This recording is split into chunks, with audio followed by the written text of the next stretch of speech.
Hello chums, and welcome to yet another Sheepish look at. I am Unwell Sheep yet again, and today we're going to be taking a look at a game called Fox and Forests on Steam.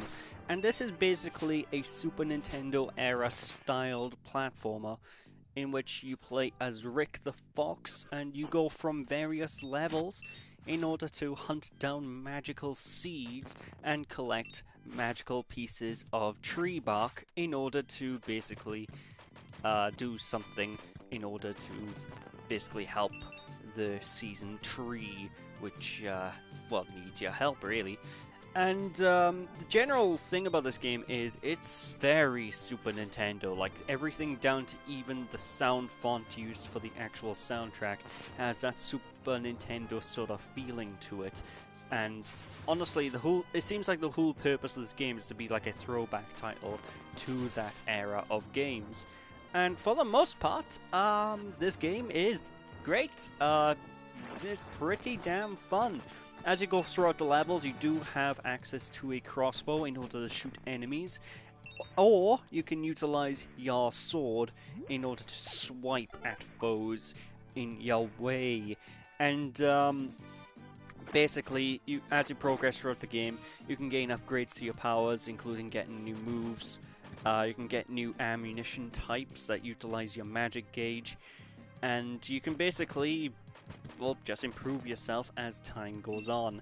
And the biggest gimmick involving this game is actually to do with the season changing mechanic that you can get, where at the push of a button or trigger, if you're using the Xbox controller, you can change the season of the location you're in for a limited amount of time. For example, you can be in a summer area, you push the button, suddenly you're in winter, and this is used not too overbearingly during the course of the game. It's basically used in order to solve minor puzzles, maybe work to open up passageways, or just make your life a little bit easier in a couple of instances. And honestly, I really love the idea of this mechanic. It's really, really well, it's a really well thought up idea, and I like the fact that it's not too intrusive to the gameplay as well. It's important enough so it's worth being in the game, but it's not so center focused to the game that's, you know, it gets annoying. I really do like how they managed the mechanic here.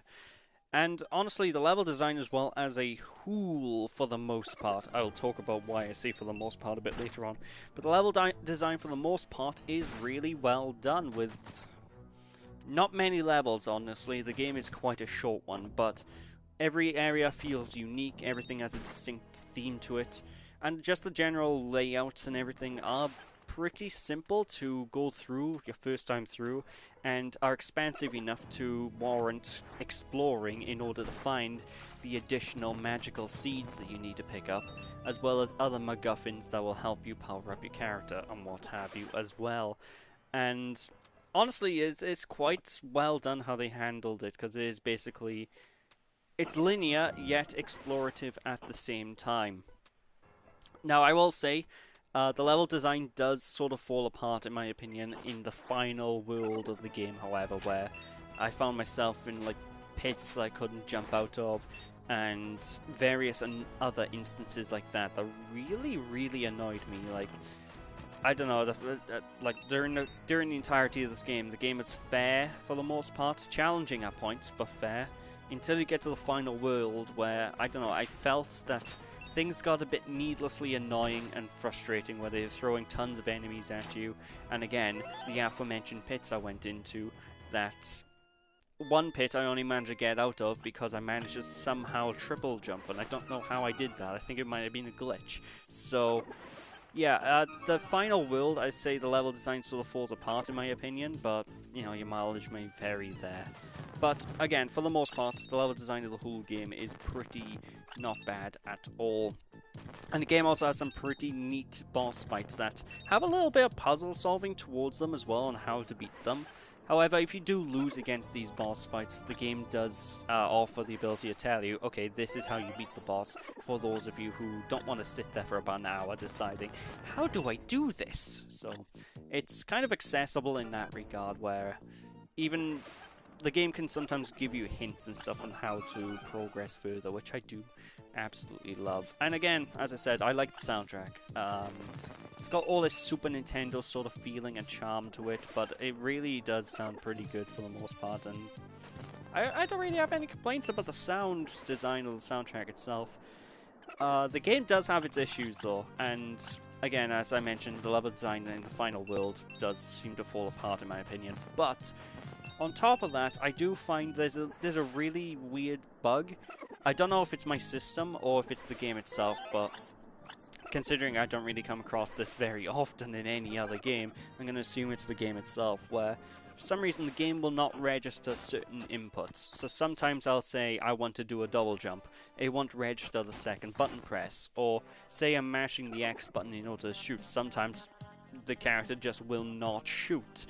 And it's kind of annoying. It's not game breaking because it's usually only happens in like split second instances, like say I want to switch a weapon, or sometimes the button just won't switch the weapon, you know? But it's still a very annoying issue nonetheless, as minor of one as it is, and it has caused me to die a couple of times during the course of this, where say I wanted to switch my weapon in order to deal with the upcoming hazard a lot better, and because of how I tend to play my games, I'm very brute forcey in how I play games, so I tend to be trying to move at a constant pace most of the time. I tend to kill myself because I don't stop when I'm switching the weapons, because I just assume the button would work instantly. So, you know, there's little niggles like that here and there that do sort of mark the game down for me. The game also has some pretty neat writing. If you like your puns, you might appreciate the writing in this game, because the game is chock full of the puns, and I do absolutely love that. But yeah, that's largely this game. Like, it's pretty fun for the most part. It's still not great, I will honestly admit, though, because the issues, again, that I mentioned, do whittle the game down. But honestly, if you were to ask me, do I recommend this game? Yeah, I do recommend this game, because it is a fun ride. It is definitely not horrible, and it's only £8. Although, I will say, because of how some of the issues may vary for some people, I will say it might be better to pick this up on a sale like I did. Do not pick this up full price, I don't recommend, but honestly, it's okay. I'm not gonna say it's great, but it's an okay, fun little 16-bit style platformer, and I don't know, I certainly enjoyed my time with it. Anyway, with that, thank you all for watching, and I'll catch you all again. Bye!